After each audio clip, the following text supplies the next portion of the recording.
All right, welcome back, everybody, to another episode of the Reader Rant podcast, where we talk books, authors, storytelling, and everything that happens between the first page and the final chapter.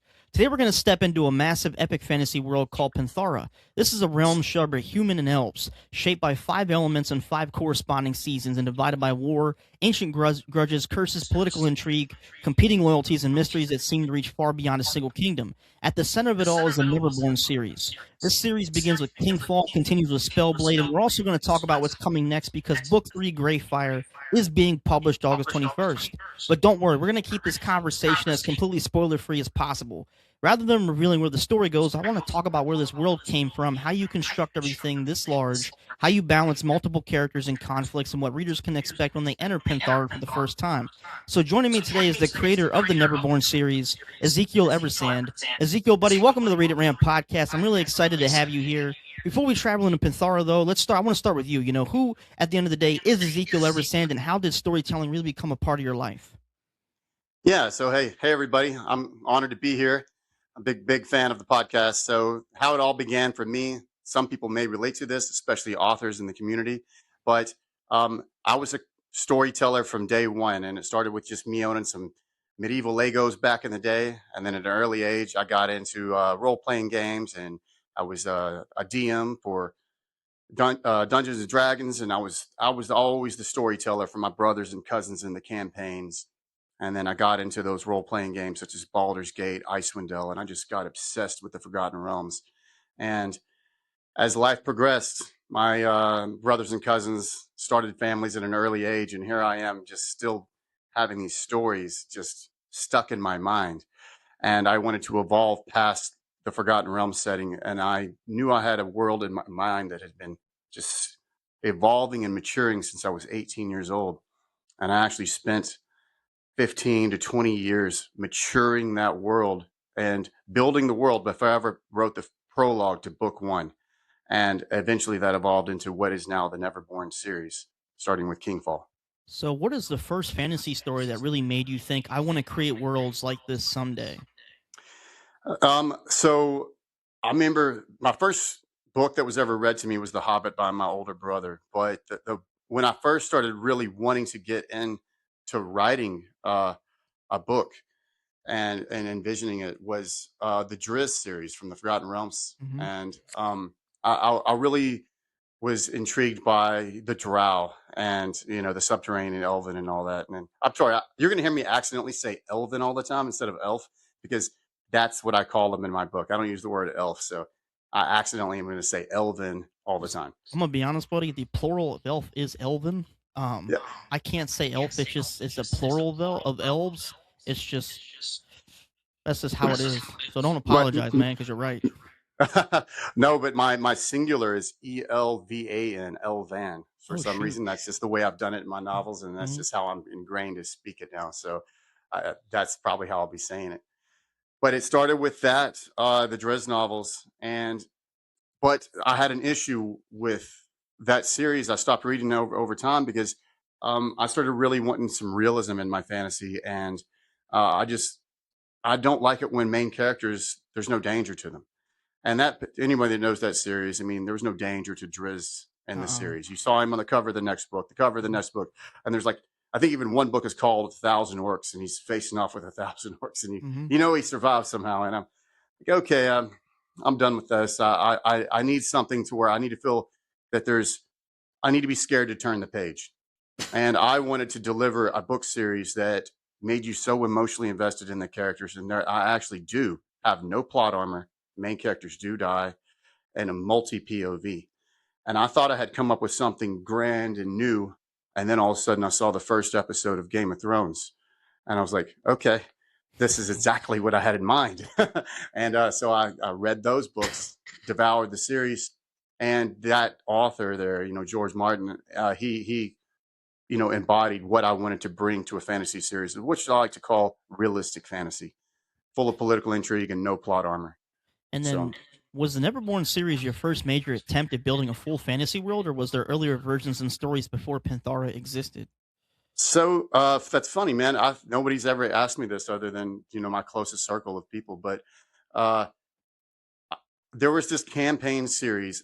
It was on roleplayinggames.net or something like that. And it was like you got to be a dungeon master. I was a dungeon master, and basically, instead of normal tabletop D&D, it was a bunch of people on there and strangers and whatnot, and you were writing out, like I was writing out what was going on in the turns, and they were writing out their, like in narrative form, what their turn was going to be, and you just got back to each other as much as you could. You try to make every week, you try to tell the story and get the campaign going and all that. But it was kind of like I was telling a story, but the players had the opportunity to derail me and do things just like in all D&D campaigns. And I was so into that story. The campaign was called The Fabled Flag, and I made it. And I told myself, I'm going to make a book called The Fabled Flag, and it's going to be in honor of that campaign. And I bought this book. I'm looking at it in the background right now. I bought it at the Renaissance Festival when I was probably 22 years old. It's just a journal with a pirate ship on the front. And I thought, I'm going to write my book in here and I'm going to be an author. Well, I didn't know what the hell I was talking about. That's not how it goes, really. Didn't understand how to format on Word and do all the things that have to come with book publishing. So from The Fabled Flag, I started evolving all the different inspirations from my campaigns as a kid with my brothers and cousins, and then from The Fabled Flag, and I matured the world of Penthara, originally to be a D&D campaign, like a kind of like an alternative Forgotten Realms setting that was more realistic. And I created my own magic system and all that. And eventually I just threw out the game idea of it, and I created a series out of it. But yeah, it did start from The Fabled Flag. And I know I'm still in the process of collecting Ari Salvatore's Drizzt saga, and I have to agree, man, he's just too OP. Like Yeah, it just gets to the point where has to be some kind of like catalyst that actually something happens to the main character where you feel like he has some human aspect to him. I yeah, can't I can't relate to an OP character. I can't stand when authors do that. Um, exactly. but if you could take us through the gates, what is Penthara? Okay, so Penthara, what I did here is I when I really when I first came up with Penthara, it was just a blend of all kinds of stuff that was popular. And then before I made it official, I decided I wanted to make this. In fact, it was when Game of Thrones came out. By the way, I published my first novel in 2020. I first watched Game of Thrones in 2012. So this was 8 years before I made it official, right? Mm-hmm. And I decided at that point in time, in 2012, there were three things that were so popular in fantasy, and everybody was just eating them up. And it was dragons, it was undead, and it was vampires. Mm-hmm. And I had all of that in my book, and I took them all out because I decided I wanted to take what was distracting from characters, and I wanted to to diversify and be different from what is just in the norm and all that. And I thought, what is something that has never been done justice in the way that I want it to be done? And it was the elven race. I've never really liked. That's a whole other topic we can go to. I've never liked the way the elven race was done. I wanted it to be done more realistic in a sense and savage and all that. And so I redid that, and I created Penthara with 5 elements that correlate to 5 seasons, and um, each human nation and each elven ethnicity and all that, they're all related to the elemental descendancies in some way. Now, for elven, you can get special empowers and all that. For human, it's more just vanity, just vanity bloodlines and whatnot like that. But it can make you. It can depend on helps out with like what mage you might become, and it gets quite complex. I have a whole appendix in the back of the books that it's basically broke down if you want to, because I have aspirations that this could become a game like Skyrim someday or something Mm-hmm. like that. But it's broke down in the back of the book. If you want to learn my magic system, if you want to learn the elemental descendancies, if you want to know all the word glossaries, I have a detailed word glossary and appendix in the back of the book that breaks down all of that semantics. It has a very like Malazan, Tolkien, and Skyrim kind of vibe to it. I'm really digging that. But explain that Elven, that part that you were talking about, because now I'm like seriously intrigued. I've never read a book that was this amazingly sophisticated in the fantasy world before. That sounds intriguing. So hear me out. Hear me out on this. So, you know, as most of us might have grown up on, Lord of the Rings. Well, we're going to start with Lord of the Rings. Mm-hmm. So I couldn't wrap my head around how this majestic, elegant race that can live for hundreds or thousands of years, which is quite that's pretty common trope for elves when you come with the Forgotten Realms, World of Warcraft, the Tolkien world, all of that. I mean, it's just pretty common that elves live exponentially longer than humans. I could never wrap my head around why are they losing all the time to humans? Like, if you can be 200 years old but have the vitality of a 20-year-old, but the knowledge of the entire country of the United States of America. You've lived that long. How could you possibly lose politically or martially or in any way to other races? So I thought I need to I want to keep that concept where elves live longer, but I need to give them limitations.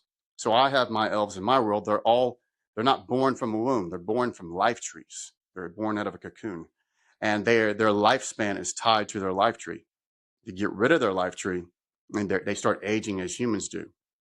And different elven are taught to different elemental descendancies, and that gets them different like elemental affinities, like different empowers and stuff like that. And my magic concept also has to do with the elven soul, which is the hunter. And the elven soul can infuse into humans, and only humans can be mages. So that's a whole other complex magic system. I pride myself on that. I researched all of these magic systems, even books that I've never read, to make sure I created a unique magic system that's never been done. And I've redone the elven race in a much more savage, raw, brutal, realistic way, You honestly give elves what Tolkien should have did, because what I didn't like about Tolkien's writing with Lord of the Rings is like, if you read the Silmarillion, first of all, that is super confusing.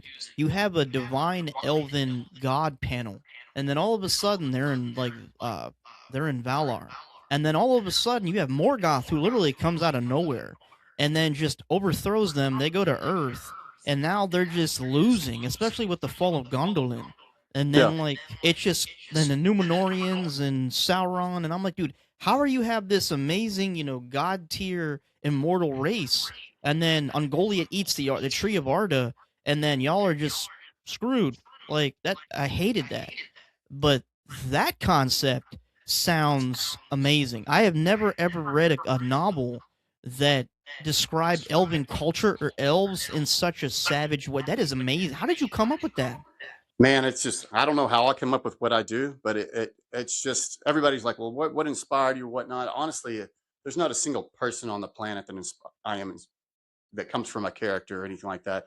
It's just my brain doesn't stop churning on this stuff. It's always going. I'm always trying.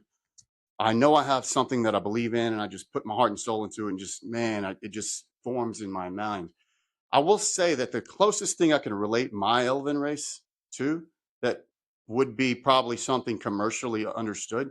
It would be more like the what do you man, forgive me, I don't remember the race from the Avatar series because I love Avatar, Oh, the but Navi. the Navi, it's more Yeah. they're more I'm not saying they look like the Navi, but I'm saying they're more like that culture to me. At least my northern ones are. When you first start KingFall, we're going to be in the north, and you're going to learn about the Terralar culture, which they were inspired by. If you can picture the Vikings and the Native American culture mixed together, but with the Na'vi culturalism a little bit. You know what I'm saying? So that's kind of like the best way I can say the Terralar Elven.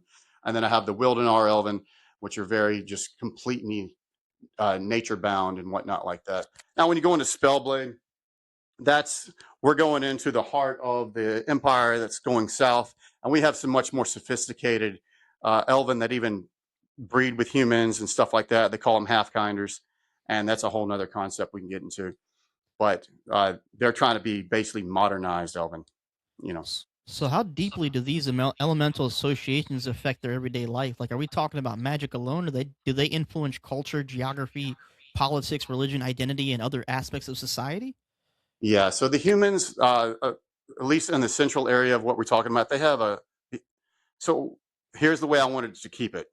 The human religion is ambiguous. It's like you don't know if it exists. There's no proof that there's any power. There's no in D&D terms. There's no clerics casting spells. There's no paladins laying on hands or something like that. So, but the humans, they do have a paladin and a Veritan order, and they pray to the 5 and 5, the 5 gods of the elements and the 5 goddesses of the seasons that correlate.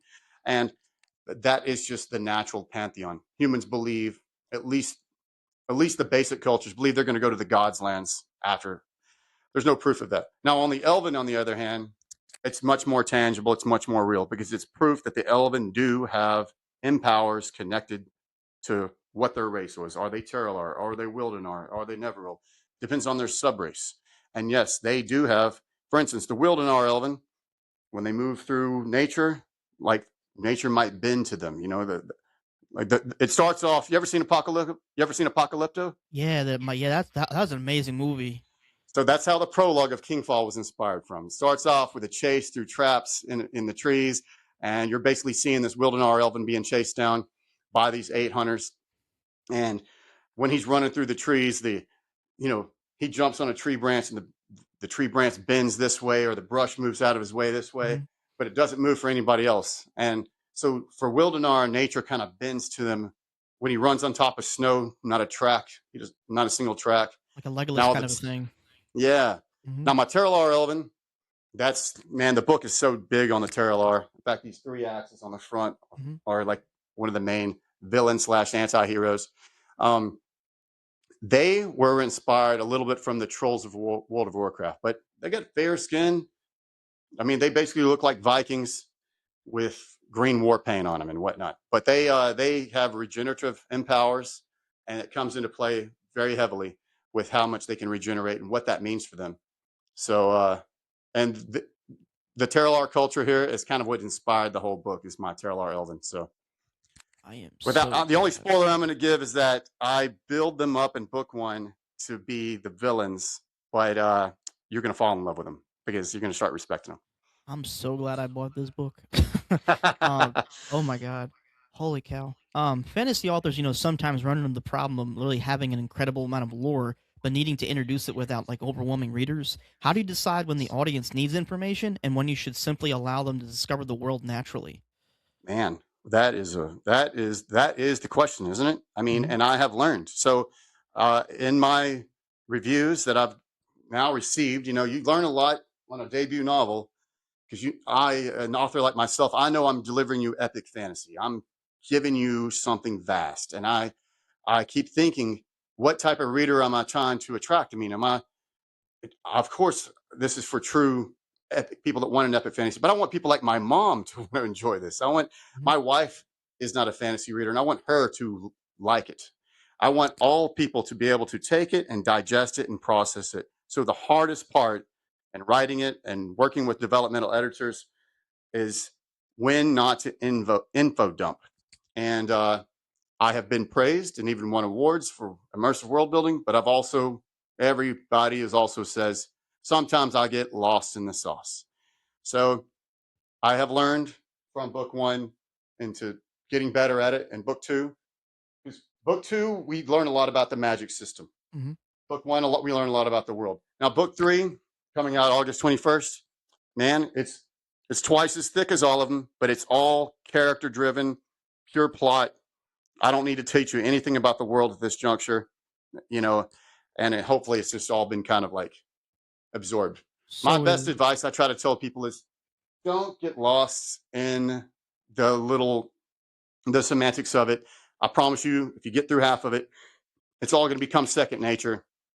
You don't need to learn about all the little, like George Martin, you don't need to learn every damn banner of every country and stuff like that, And I think with epic fantasy comes, you need that some sort of expository writing in epic fantasy. It's kind of a necessity.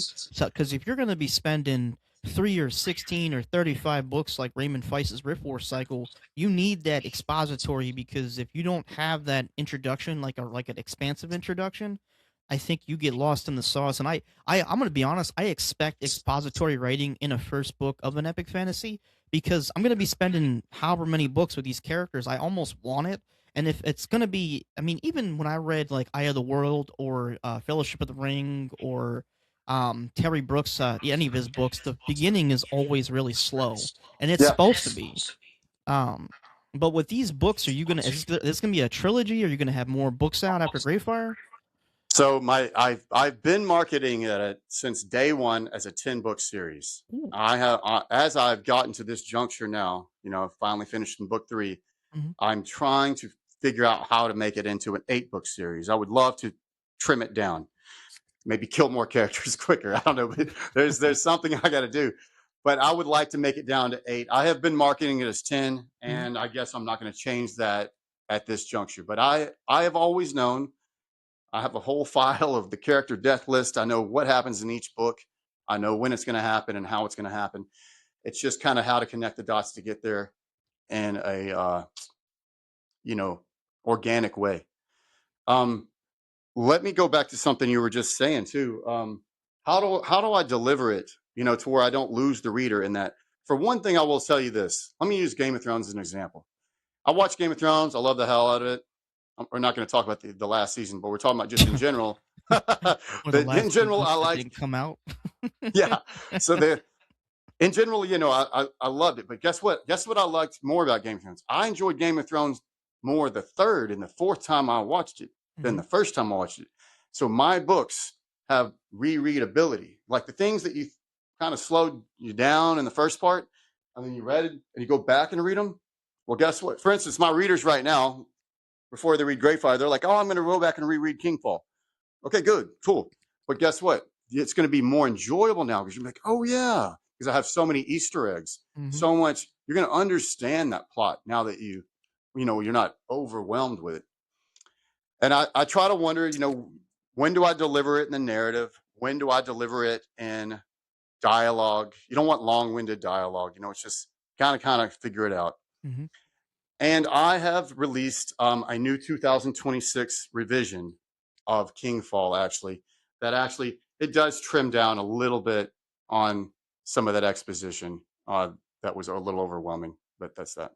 Well, I know, speaking of kinfall, the setup introduces us to a long-standing conflict between the human kingdom of Baradum and Agadon, a territory associated with the Quindrid, following something known as the Quindrid Curse. And for somebody like me, completely new to the series, what can you tell us about the kingdoms of Baradum and Agadon? Okay, so basically, you got this massive world of Penthara, but you don't need to get overwhelmed with that because what we're going to do in book 1, we are going to stay between Agadon and Baradum. And back in the day, a few centuries ago, this was all the same kingdom. These were just the northern human kingdom. Well, then something was introduced to this nation called the Kindred Curse, and basically 14 clans, the most northern clans, decided to transcend into the Kindred Curse, and that made them basically ageless, sleepless, um, bound to their element, and they were.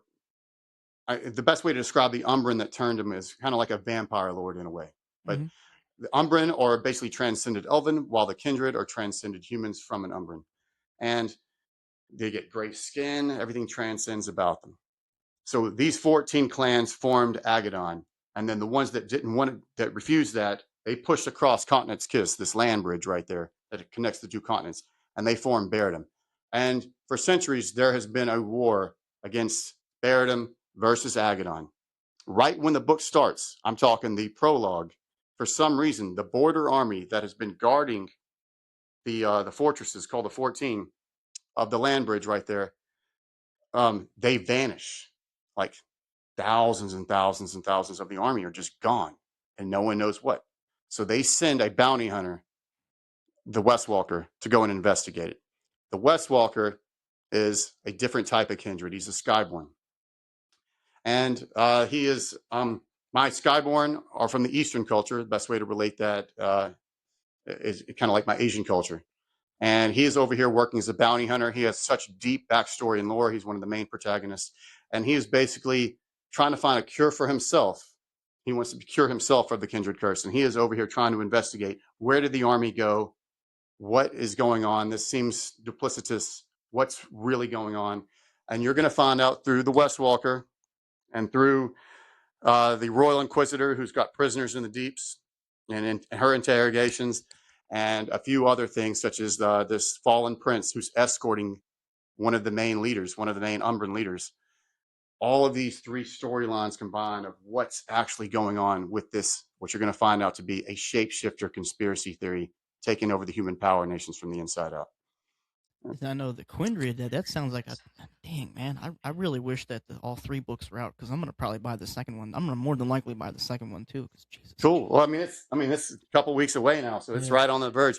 And I will tell you this much: I gotta say, I came up with the ending of Greyfire before I came up with the prologue of KingFall. So to get here finally, like it is such a weight off my shoulder. It is so epic that of what is going to finally happen by the end of Greyfire. It's like this is why I started writing to finally get here. I don't know what to do with myself now. I know I'm supposed to be writing book 4 at the moment, but I just need a fucking break. Yeah, give your mind a mental break to breathe, man. Yeah. But the Quindred were once human, but the curse is like fundamentally transformed them. What interested you about exploring transformation as something that changes not only a person's abilities but potentially how society views them? Yes, exactly. And you're going to see that. So one of our first protagonists that we see, I write in multi POV. So the first POV that you're going to meet and you're going to follow, the West Walker, his real name's Suno, and he is one of these cursed. He's one of these kindred, and even though he's working with the humans, like he's earned the title Friend of Frostel. You can see everybody's prejudiced against him. The general doesn't like him. It's very reluctant that they work with him, and kind of like, I guess, if we're going to go back and talk about Drizzt as a drow, drow were frowned upon in that society. So same thing. The kindred are frowned upon, hated, fought against. He's one of the only ones that has ever been allowed as Friend of Frostel into these human encampments. And everybody treats him with fear and respect and prejudice. But he has won countless wars for them. He's a master strategist. He's a trap master. He's a weapons engineer. I mean, if there's a badass in my book, it would be this guy. Not with like a sword and duels and all that, but it's more of a subtle way of a tactician on how he eliminates his people. So how much does oh, sorry, go ahead. Go ahead. No, go ahead. How much is speaking of prejudice? How much does it play into the way people, like different peoples of Panthera, understand or misunderstand one another? 100%. I mean, honestly, this book is heavy about that, and I'm not. And let me just go ahead and side stance that this has nothing to do with real world stuff that I'm trying to incorporate into my world. I'm not mixing outside political stuff into this. This is my world. This is how it goes in my world, and it's not influenced by or related to anything in the real world. So, but it's so incorporated into this as prejudiceness. And for instance, the Royal Inquisitor, who is a fan favorite, she's another POV. She is deeply prejudiced against the Terralar Elven. Now, if you break down the word Terralar, Terollar, they call them trolls for short. Don't mistake them for green-skinned monsters or anything like that. I mean, they're fair-skinned elves with pointed ears, and they just wore green war paint, but they're called trolls. And she hates them. They killed her husband, they killed her brothers, they killed her dad, and now she is basically the glorified torturer of the dungeons. And she just captured the main war party, and her POV is to interrogate them. And when she's doing it, she's starting to realize that a couple of them down there, one in particular, is schooling her. I mean, there's something about this guy and his exchange. He is more than meets the eyes, and she's a political powerhouse. And who is this one prisoner to her? And I won't give any spoilers, but you'll find out later on. Do you want readers? Oh, go ahead. Sorry. No. I'm just saying that it's a fun plot twist by the end. Do you want readers like questioning some of the assumptions they're initially given about particular kingdoms, races, or factions? Yeah, I do. And so, for instance, when you're first going to meet, let's just talk about someone who's prejudiced, like the Anora girl. Well, I dare anyone on the first chapter to read her and not hate her. So I want to bring you on an emotional journey with this character. And I feel like I succeeded based on reviews. And sadly, strangely enough, even that's my wife's favorite character, and maybe I should be worried about that. She's not. Hold on, this character isn't insufferable, is she? She is. She's just sadistic, but no. So what I'm going to do with you, the journey I'm going to take you with this character, Anora. She's I'm going to make you hate her.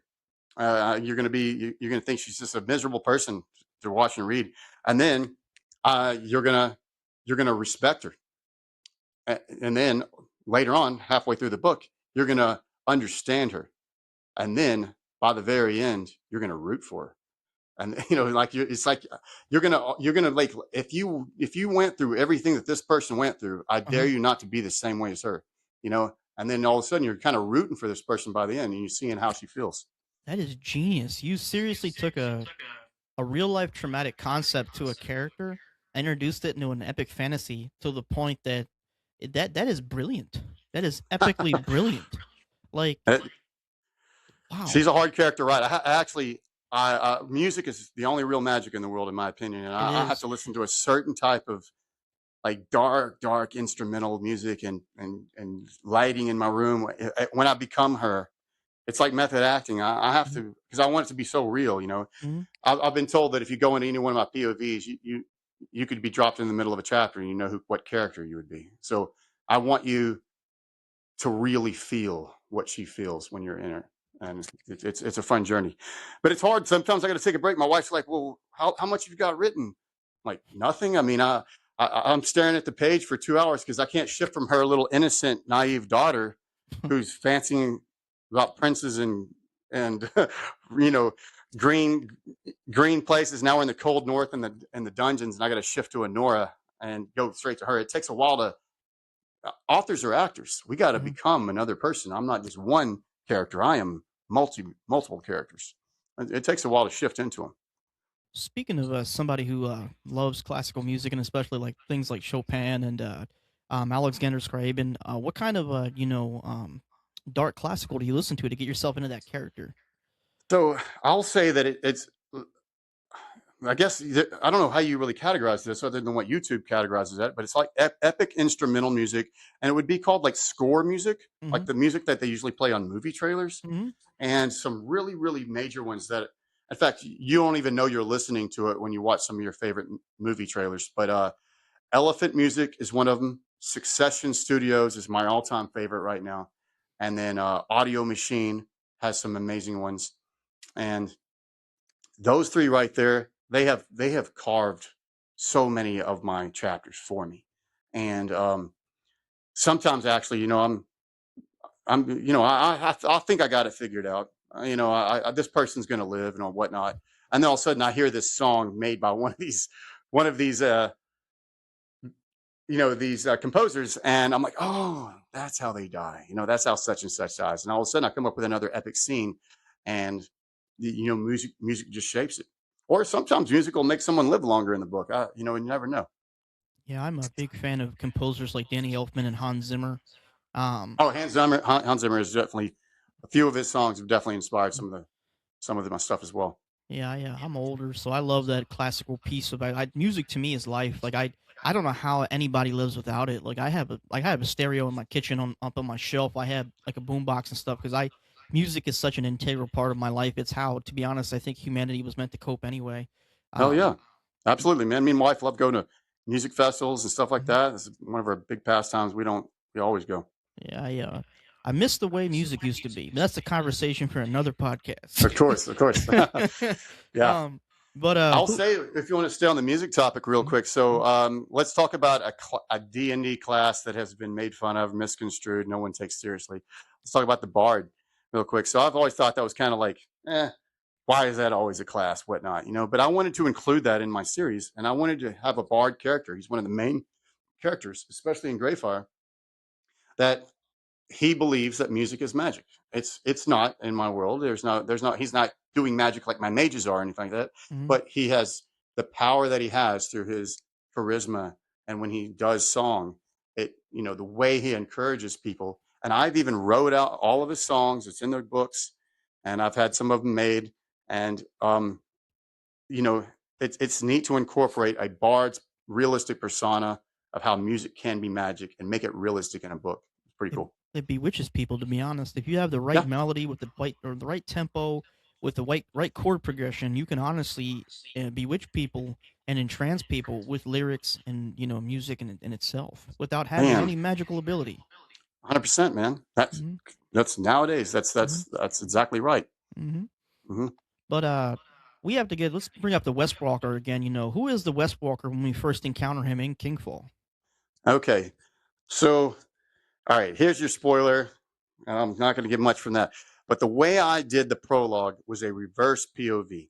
I wanted you to meet the Westwalker from you're following a group of hunters that are coming after his companion called Rylock, who's a Wildenar Elven, and they immediately find out that as they're chasing Rylock, that they've entered into the Westwalker's gauntlet. Like the forest is full of traps, and everybody's being picked off one by one, just like Apocalypto. And you're basically seeing them all being picked off one by one until you finally come face to face with the Westwalker by the end. And boom, chapter one, you're in the Westwalker's POV, and you realize, wow, I just met one of the main characters of this series. And I introduce him in a reverse POV of kind of a badass way. So Westwalker has such a deep backstory because Kindred can age, slower. He's 100 years old, and he's got a whole different story 50 years ago about what happened, the tragic story of what happened to his wife, what happened to his son, and where he is nowadays. And he is out here trying to find a cure for the curse. But he keeps getting distracted with helping these human nations with all of their things, and it's been slowing down his pursuit. So we're basically at this juncture to where it looks like by the end of the novel, he is having a chance to maybe still pursue that cure for the curse. And we really get heavy into that in Greyfire, him trying to find a cure for the Kindred curse. Is he an anti-hero, an outsider hero, a reluctant hero, or does putting a label on him oversimplify the character? I'm going to say that while he might be he thinks he's morally gray, Mm-hmm. that's his stance. His thing is everybody calls him a hero. His main thing, he shuts up everybody with his one liner: "I'm no hero, I'm a survivor." Because all he's saying is he's just surviving, but he is incidentally saving kingdoms and saving people along the way, through by him surviving. And um, I'm going to say that he's kind of like a morally gray, definitely protagonist. If we're talking about anti-heroes in the books, that would definitely be Anora Bane, the Royal Inquisitor, and the Major. With you're going to all I'll say is the guy that owns these three axes. I depict him to be one of the major villains, and he's actually the most savage hero of the entire series. And he's so heavy in Greyfire, and he was kind of one of the main inspirations. What can you tell us about Andrew Roth at the beginning of the story? Andrew Roth. So if you need a good guy to root for, this is Andrew Roth. So Andrew Roth is he. What happened is the kingdom of Baradum. They were good and well off, and then the major power kingdom, the major empire, the Asdane Dominion from the south, they came up and they just start swallowing different smaller kingdoms. Well, they basically did the same thing to Baradum, and Andrew's father, the king of Baradum, he um, he he bowed to Asdane, which isn't like anything he should do. Like it was very surprising to the kingdom, very unlike his father. And his father kind of went into recluse after that. Andrew, just he wasn't going to stand for that, and he denounced denounced his name, denounced his titles, and a bunch of other highborn decided to do the same. And they were basically giving clemency just for being Andrew was the son of the king. To as long as they didn't do anything to oppose the Asdane Dominion, they were allowed to not to be murdered, not to be executed, as long as it aided in the north. So they created something called the Northern Knights. That means there were more north than the current Northerners. And they're the Northerners. It's about 40 guys. And right at the very beginning of the book, Andrew is charged with escorting the leader. They've captured the leader of the entire Kindred army that disappeared. She's an Umbran, this gorgeous, seductive witch, and she's this gray-skinned witch, Elven, and they have to escort her on a clandestine mission underground and she's basically, you know, she's saying she's just trying to get all of her people out of her country for good. She's relinquishing her kingdom to Baradum. The war is over, and she's going to other pursuits to a larger war that we're going to find out what the main scope of the novel is about, to go try to help out another nation. Well, you know, along the way, it's up to the reader to decide, is she good or is she duplicitous? What's going on with Lily Ayla? That's the Umbran that Andrew's escorting, and to see what's going to go on with that. A whole nother fun adventure story there. So, what attracted you to writing a prince who doesn't necessarily occupy the traditional fantasy role we associate with royalty? Because I don't like traditional at all. I don't want to do. I don't want to follow the tropes. I don't want to do it. I don't want to do anything that's been done before. I pride myself on.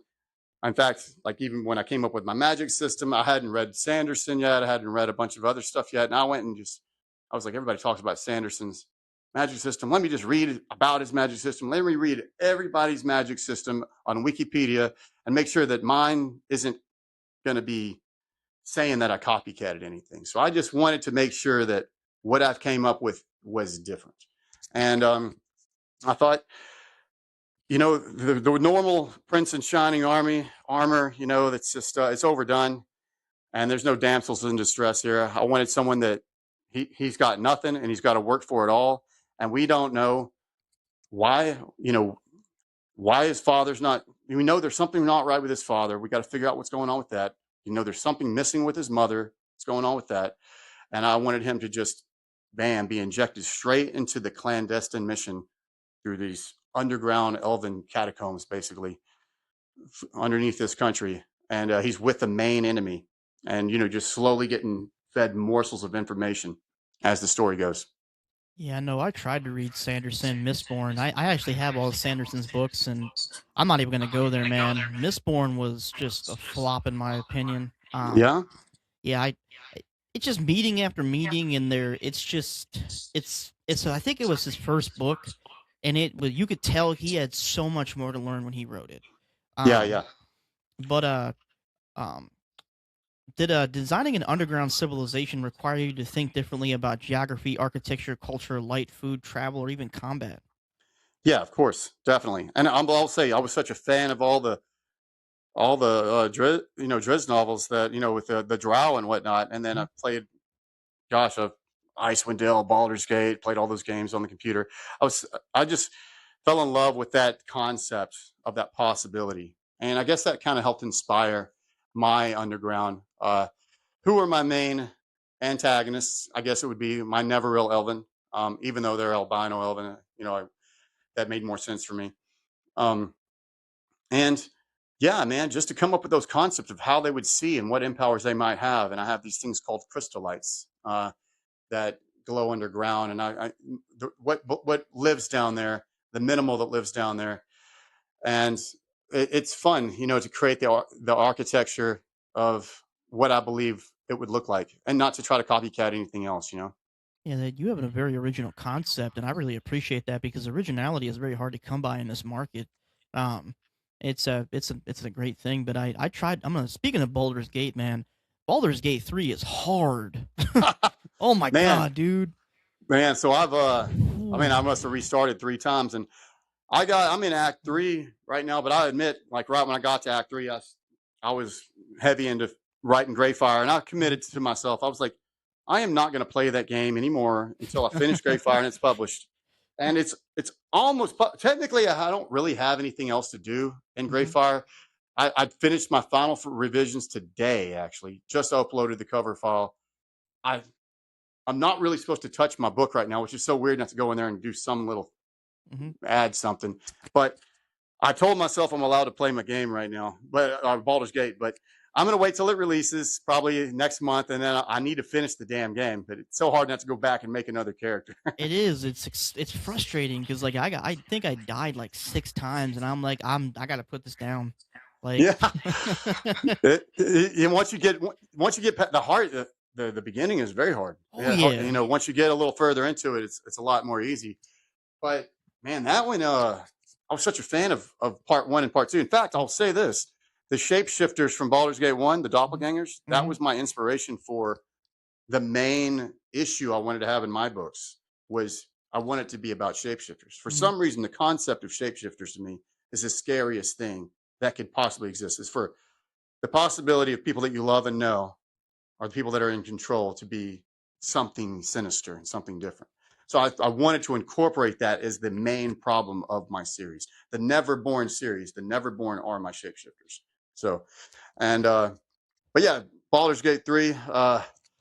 Man, I'll say if any role playing game I've played, your decisions like drastically seem to change everything. And you almost wonder if you shouldn't even have done that dialogue. Uh-huh. It's well put together.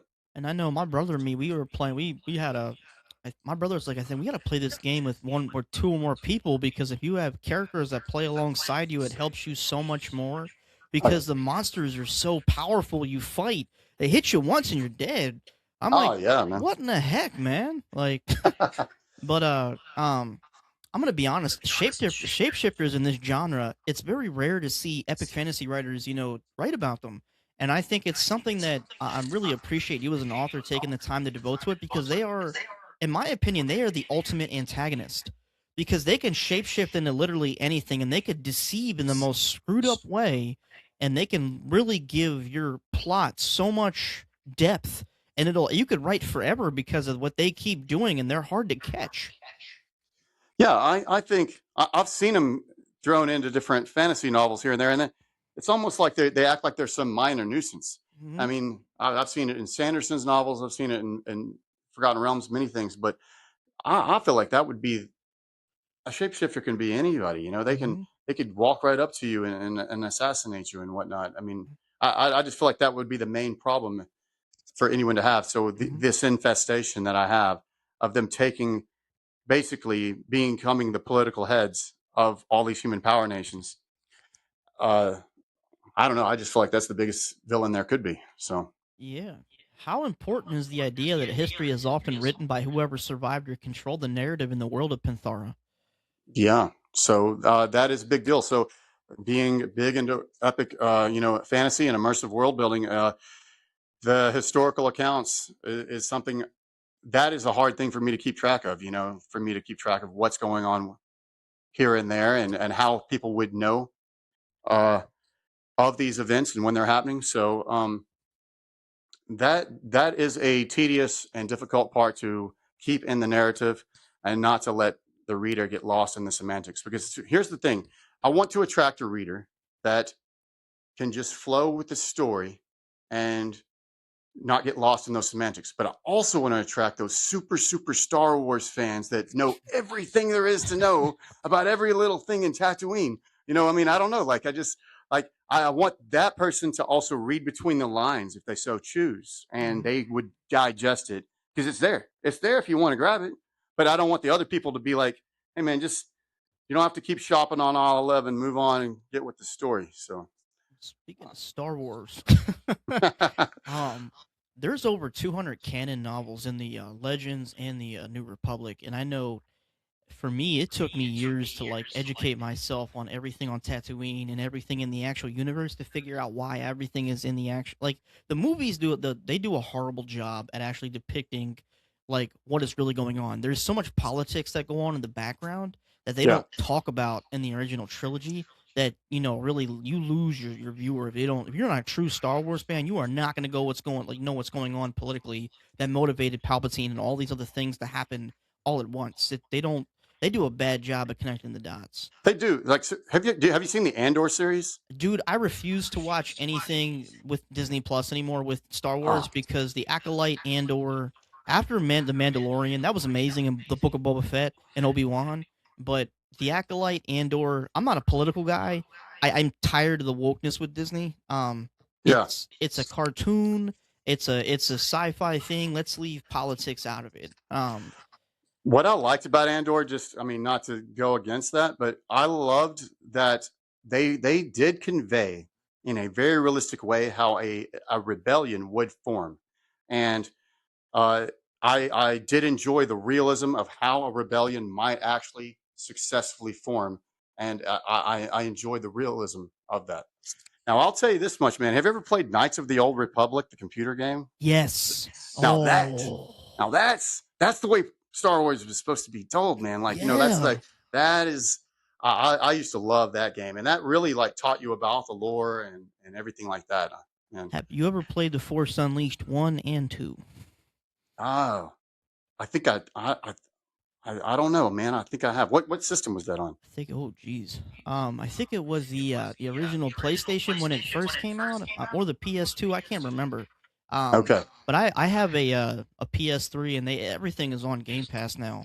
So like, Yeah. I'm an old school gamer, so I have like a Switch, I have an Xbox, I have Game Pass. So like, I play all that old stuff, and Knights of the Old Republic, and like, if you even get into like Darth Vader's backstory and his apprentice and what happened with Luke Skywalker and his apprentice and why everything they the movies just screwed it up. Like they just took that concept and ruined it. Like Man, don't get me started, man. I don't know. like I don't know. oh my god. But in your story you takes us into the capital and you introduce I might butcher this, I apologize, but Honora Bayon, the Royal Inquisitor.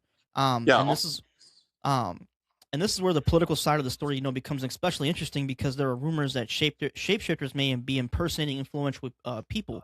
Who was Honora Bayon, and when readers first meet her? So Honora Bane, Mhm. no worries on that one. So Honora Bane, like we were talking about earlier, she's the Royal Inquisitor, and you're immediately, like we discussed earlier, you're going to realize this is this dark, malevolent person that has been just turned into this husk of her former self. That she's this glorified torturer, and and she's getting right off the get, man. She's getting her prize that she's going to get to torture these prisoners, these Terralar Elven that she is so prejudiced against, and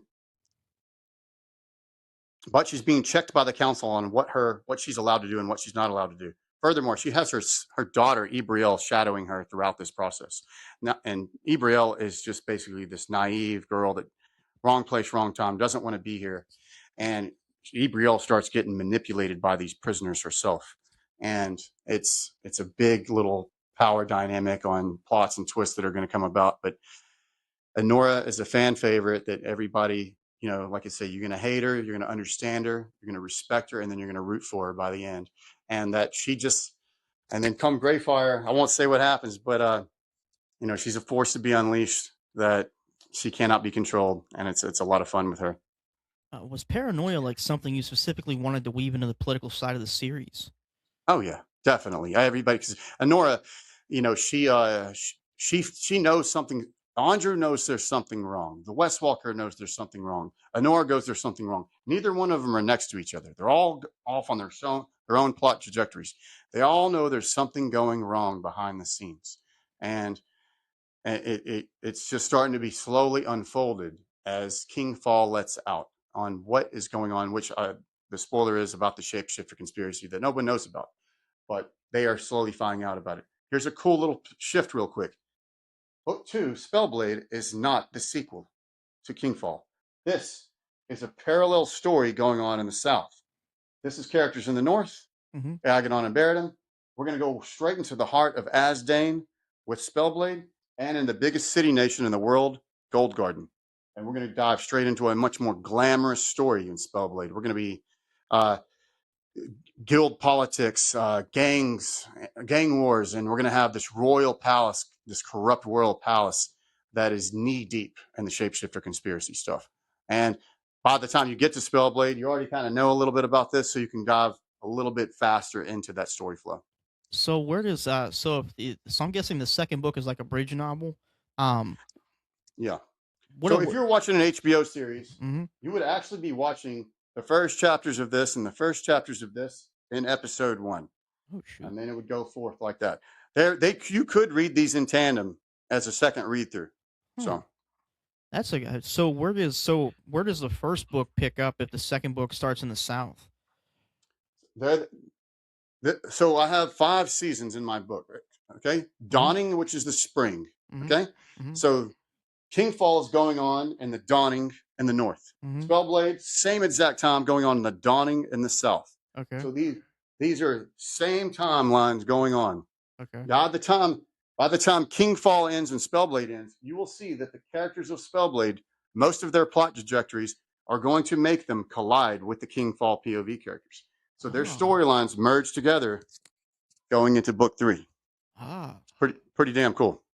I've never heard that before. But you should honestly, that should be a tandem read. Like even reading It, like it could be a second read through. I mean, you could do it that way. I don't want to overwhelm people with too much world building and all that, but I encourage anyone that is a fan Hmm. on their second read through to try it that way. I'm gonna Because do that because that's amazing. How the hell did you do that? I just Like, knew I wanted to do it all along. So here's the truth, man. Before I came up with all this, mm-hmm, I didn't realize how big books were going to be, and printing costs and trim sizes and all that. KingFall was supposed to be part one, mm-hmm. and SpellBlade was supposed to be part two of the same damn book. And then I realized, It's big. oh gosh, I can't do that. That's just too big. So I had to make it into two different books, and I love the way it happened. It's pretty cool Mm-hmm, that it happened that way, and it gives people a little bit more of like, this is much more of a dark and gritty story. It's mm-hmm. like more about dungeons and the underground. Uh, it's about the wilderness, dungeons, the underground area. This is way more glamorous. You want a bunch of powerful female POVs. We got some triplet sisters. We got this guild queen, and we got this other girl, Simbel. She's got this split personality. One's completely innocent and introvert, and the other one's psychotic, chaotic evil as it gets. And she's one of the main POVs. And I have a POV versus a POV by the end. You're going to have Simbel versus Scarless by the end. You're going to love them both by the end, and you're going to wonder who's going to win. Pretty cool. I'm gonna be honest, man. I'm freaking speechless. Oh my god. I'd love to have you as a reader, man, and hopefully a fan. I, Yeah, I I'm gonna want the be world to honest. talk about it.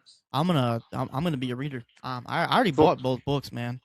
Cool, Um, cool, cool. yeah. So when you designed this 5 element system, did you establish like strict rules for yourself about what each element can and can't do?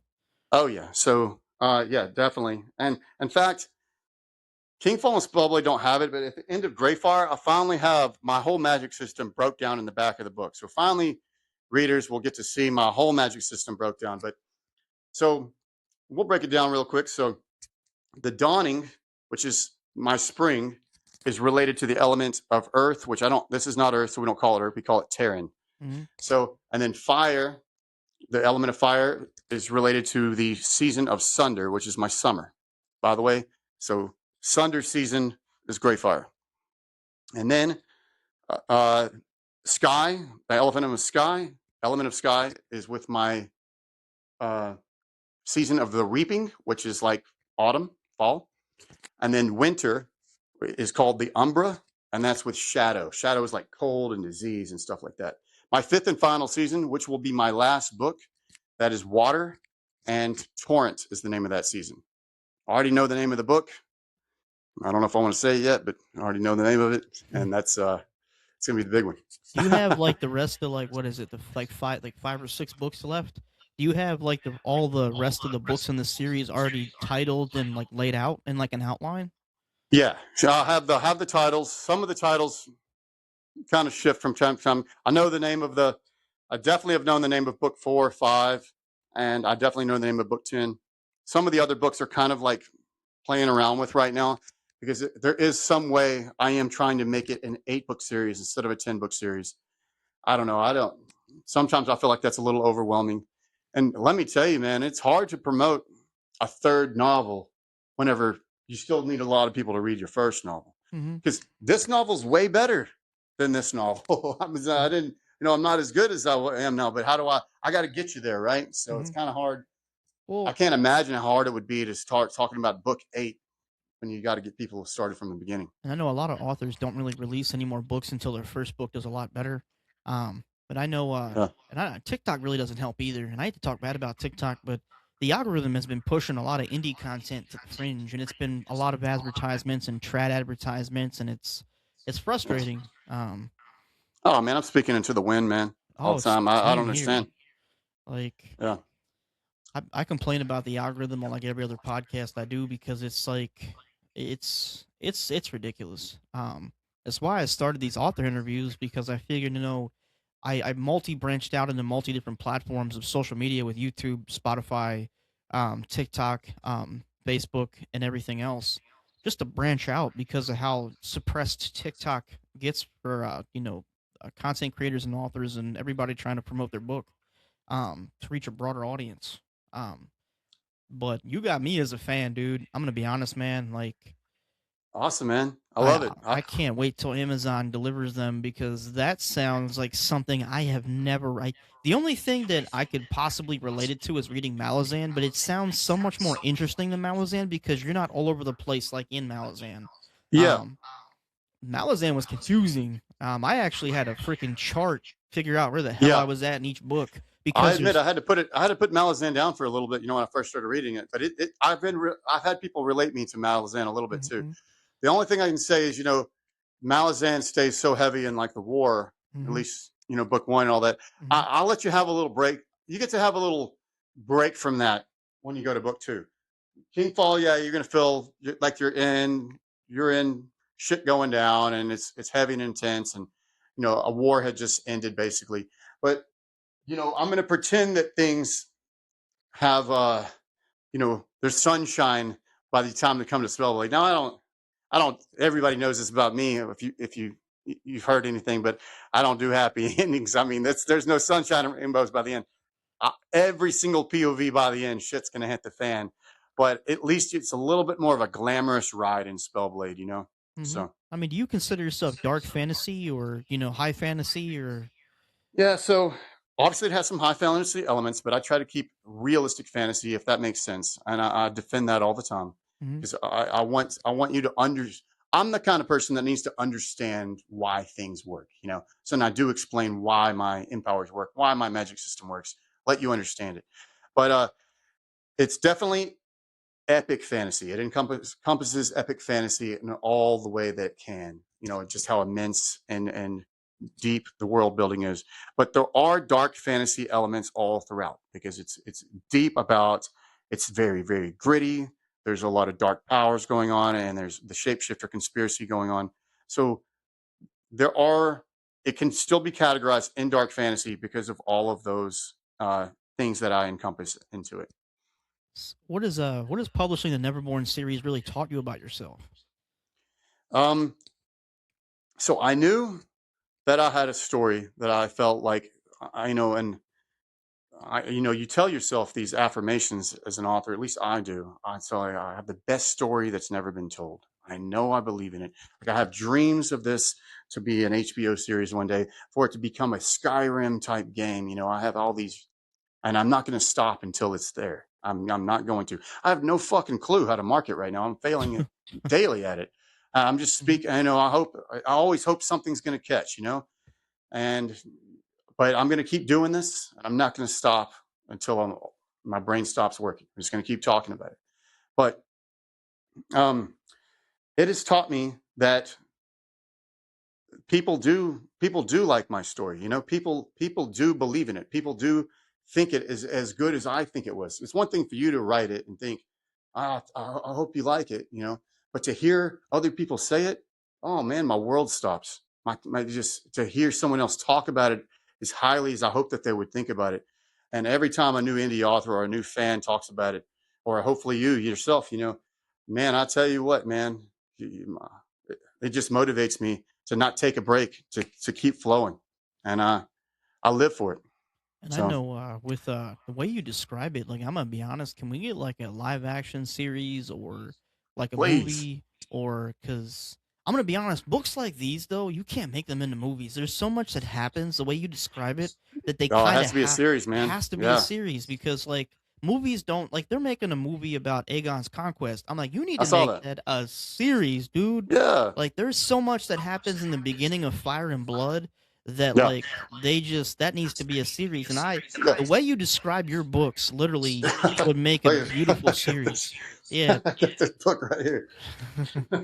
but I even Game of Thrones with Fire and Blood, I really wish that they would have started way further earlier than Rhaenyra and Jaehaerys and even Queen Alicent or Alicent Mhm. because like there's so much that happens before that. They started at almost the end of the book. Yeah. Um but anyway, what's something that people don't see about the amount of work that goes in independently creating and publishing an epic fantasy series? Yeah. So, man, my poor wife, she suffers the most from it. I mean, I'm just, I'm in my head all the time. You're in it all the time, especially if you're in it on this level that I am. And a lot of authors, they do the safe route. They write about a protagonist, and props to you if you can do that. But if you're trying to juggle so many different characters as I am, these multi POV characters, and none of them are cookie cutter, and they're all actually feel differently. Uh, like you have to live and breathe it all the time, and to try to balance a real life outside of this, is family or a business or whatever else your job is, and then still deliver the type of story that I think that I'm bringing you. Uh, it's overwhelming, man. And all I can say is it takes years and years and years of maturing and fine tuning it to get it right. And you have to be confident, not cocky, but confident in what you have. And the best way I can say it is, if you really want to be a true epic fantasy author that receives good reviews, which I feel like I'm on that path right now. Don't rush it. You need to create your groundwork first. You need to go and create your cultures and your maps and all of the backstories before you start writing that first page. Otherwise, I can't tell you how many times you get to a series and you just start seeing all the little plot holes falling apart, or they didn't know. They knew how to write book one, but man, they sure don't know how to. It's almost like they're just making up shit as you go. Mm-hmm. So if people are pantsers, I don't know how they do it, because I'm a plotter. I have it all mapped out. I have it planned. I know exactly how this book ends, and I knew I just had to get there somehow. Mm-hmm. And it takes a lot of plotting. Well, I know with trad right now, that's the biggest problem I'm having with trad books right now this year. Is there's a lot of pantsing and there's a lot of rushed storytelling where there's a lot of plot holes, a lot of rushed Yeah. endings, or they're anticlimactic, and it's just super frustrating because if you're gonna write a book, treat it like you're building a house that you want to last hundreds of years. You start with you make sure the foundation is stable and solid. You build on good grade before you even start constructing the walls or even anything with the subfloor. And I feel like a lot of authors build their house on a beach, and when they start getting into the actual building process of the story, then all of a sudden the waves come and it takes it away, and they just get lost in the sauce and they completely just dismantle their entire structure of their entire story. But Mhm. I'm really, really interested to keep. I want to really read these books now. You have me intrigued. Like your covers are just beautifully designed. Your premise of your entire series, the way you describe it, makes somebody like me who loves the genre want to read it because it sounds like something so original and so unique, like nothing I've ever read before. And I'm really excited to read it. Awesome. That's the goal. Is I want to give someone a fresh dose of something you've never read before. Mhm. I don't want this is I do believe this is original. I have done something that's original, and I hope that everybody that reads it feels that. And also there's something comes with branding. Every author wants something to be noticed. I have mine are my signature weapons. This is the weapons of a certain character here. This is the weapon of a certain character. This is the weapon. This is actually the Wes Walker's bow on the cover of that novel. And you just try to find branding and go from there. I'd have never known that if you wouldn't have pointed it out. Not a lot Yeah. of authors do that. They basically put stuff in their covers to hint at something in the story. Uh-huh. And I've actually Googled what's on certain covers to figure out what character is which, and I discover it that way through like Google because it doesn't tell you. You can't just infer from context of the story sometimes because there's especially with a book that has so many multiple POVs. Um, Oh yeah. but Man, my graphics designer, I found him in 2018. He's a weapons graphics guy out of Hungary. Found him on DeviantArt. shoot. And I made him read like 5 chapters of my book, The Middle of Kingfall, on what blood rhyme axes look like, what these axes look like. I made him read it. And then he did the weapons. And it was really cool just to do the layers and the layers and layers of Mm. watching him create it. Same with the SpellBlade, of him watching him put it together. And I made him read what it looks like in my novel. It was really cool to watch it come through. Yeah, your artwork is amazing. But I like ending these conversations by handing the microphone completely over to the author. And imagine somebody listening to us right now who has never entered Penthara. They haven't met the West Walker. They don't know Baradum or Agadon. They didn't know, what the Kindred curse is. They haven't experienced the 5 elements, the 5 seasons of political conspiracies, the elves, the shapeshifters, or any of the mysteries surrounding the world. why should that person pick up Kingfall and begin the Neverborne series? Yeah. So if you are a fan of deeply political intrigue stories that are very, very character driven with zero plot armor, yeah, and a promise of a series that's going to continue on for 10 books, and you're a fan of something like Game of Thrones, but you do want you want to see the elven race done justice that's never been done before. You enjoy a unique elemental magic system that's also never been done before, and you think the concept of shapeshifters is scary and intriguing, then I have a story for you. Well, I'd like to thank you, buddy, for coming on to the Read It Rant podcast and giving us a spoiler-free look behind the curtain at Panthara and the Neverborn series. And everybody listening, remember, this journey really begins with Kingfall and continues with SpellBlade. And definitely keep your eyes open because his third novel in the Neverborn series, Greyfire, is being published August 21st. And before I let you go, can you tell everybody where they can find you online, where they can find your books, and where they should keep up with everything happening with the Neverborn series? Yeah, so I am very active here on TikTok. I try to post daily, and all of my updates I will always have on my TikTok channel here at author Ezekiel Eversand. And also in the bio, I have my links that you can go straight to Amazon and you can buy any one of my novels in paperback, ebook, or hardcover. And I'm even having talks of starting with KingFall's audiobook by next year. We'll see how that goes. And Instagram, also have a handle there, and you can buy all of my books on any online bookstore as well. Gotcha. And everybody watching or listening, I want to thank you, for supporting authors and the stories they put out in the world. Make sure you follow the Read It Rant podcast, for more author interviews, book discussions, reviews, and plenty more rants. Until next time, keep reading, keep supporting the authors, and always embrace the rant. All right? Read It and Rant is out.